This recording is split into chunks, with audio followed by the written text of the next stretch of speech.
Comissão A Parlamentar nem trata assunto constitucional, lei na justiça. Será que Simo Hanoi Ruma com a lei pensão vitalícia?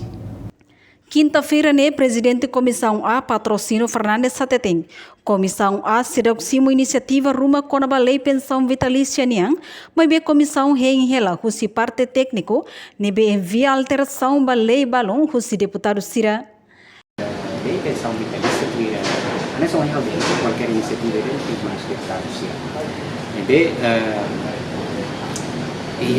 ia ona preparação técnica, né, comissão assessoria, regra, com uma possibilidade de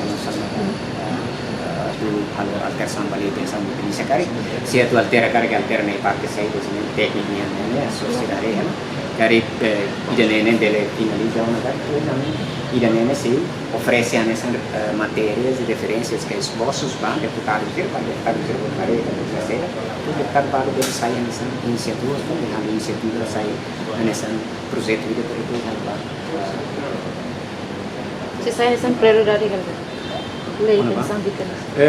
Nem mais haudihan kata orang haudihan atau saya mudar prioridade kalau prioridade beli inisiativa itu adalah comissão ini deputados também iniciativa nem mais deputados agora vai ir quando inisiativa mas tama dia na comissão nem mas dia de sanulu ga ouro nulu tama dia nem mas foi comissão beli kata itu tahu ini dia prioridade também inisiativa tama mais para mas tahu ini dia prioridade infelizmente ansi depois de inisiativa balon dia aprovatia itu agora se dá o que a iniciativa balon também comissão então o beda how atu até que vem ini atau saída ba prioridade porque inisiativa de ini lá mais comissão nem dá por para tem bahira mai baragliu sana ni tuan de maka itu foi bele hati dengan kata lain tambah sana ni tuan de tasan si tuan de ni mai baragas ne for prioridade ba danu lu patarga tem lu sasoroga.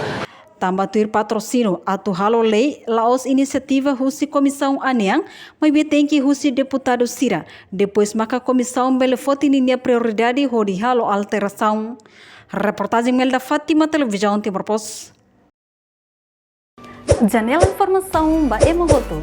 Atu tem informação atual dia kliu. Kita haluha. Haneham botão subscribe, like. Halo comentário no fahe tutang ba media sosial hotu.